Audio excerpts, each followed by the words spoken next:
Alright, if you're into fishing, especially for salmon and steelhead, odds are you've got some plugs in your tackle box, like some mag lips or some wiggle warts, or some spinners that you like to troll in a bay.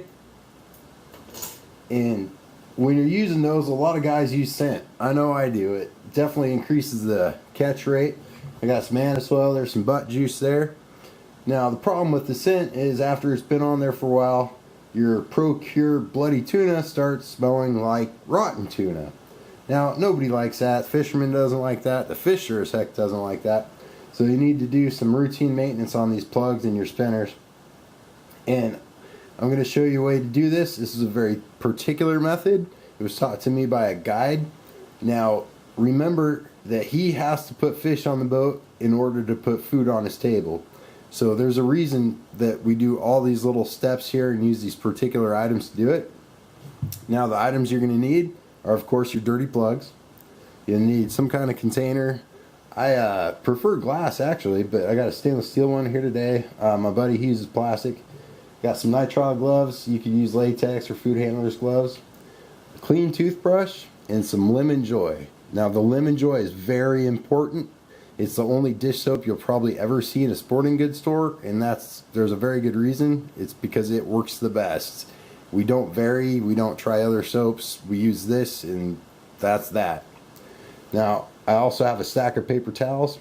The reason for that is when you're done washing your plugs off, you want to put them somewhere to dry, and instead of putting on like a regular towel that's been in the dryer with a dryer sheet, or putting it back in my dirty tackle box, I like to put it on a nice scent-free paper towel, and then I'll go ahead and I clean my tackle box out too, and I use Lemon Joy for that as well. So when I'm done cleaning these plugs, I put them on that paper towel. Now the gloves is to keep the scent from my fingers from getting back on those plugs. I know when you're putting them on the line or taking them off the line that your fingers are going to touch them. You're probably going to get a little scent on there, but any step we can do to mitigate that is going to be helpful. So what I'm going to do is I'm going to fill this most of the way full of warm to hot water, and I'm going to put enough Lemon Joy in there to make it sudsy. Okay, so now I'm going to let these sit for a while, and if you notice on the plugs, the noses are down in the soap, and that's on the nose right where you hook the clip onto the plug. That's where we put the scent on these. So that's the most important part. We want that nose to be in that sudsy water.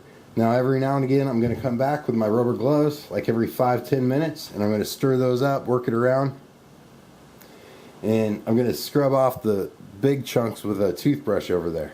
So here we are again, and I've been coming in here about every 5-10 minutes, and I've been taking my toothbrush, I've been agitating these plugs around, stirring them up, you know, help stuff kind of fall out of there and get the soap all worked around where it needs to be. I've got this mag lip here, and on this particular one I use scent right here where the clip hooks on, and I need to scrub that really good. Make sure you get all the stuff out from around that eyelet. Now if this was a salmon plug and I had a tuna wrap on it, I'd make sure I got the belly real good and wherever that tuna was, and then I give the whole plug a nice little scrub down. To finish it off, I swish it around in the soapy water and I inspect it, make sure I got all the obvious chunks off of there, and then I rinse the living heck out of this with fresh water.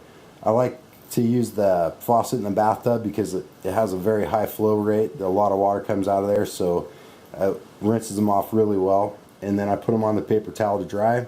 Now don't forget to wash out your tackle box as well. The last thing you want to do is go through all this work and then throw them right back in that dirty tackle box that has rotten krill oil in it or rotten bloody tuna oil in it.